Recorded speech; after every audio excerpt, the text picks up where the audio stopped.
Salve! Davanti a me ho il Samsung Galaxy A27 e in questo video vi mostrerò come aprire il vassoio della SIM senza lo strumento di espulsione.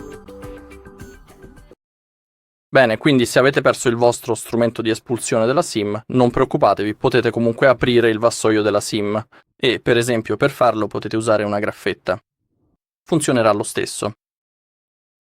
Ruota semplicemente il telefono, individua il vassoio della SIM, si trova sul lato sinistro e poi inseriscila delicatamente nel foro. Poi applica un po' di pressione. Il vassoio salta fuori. Abbiamo anche una notifica sullo schermo che dice che nessun vassoio è stato rilevato e ora puoi rimuoverlo facilmente.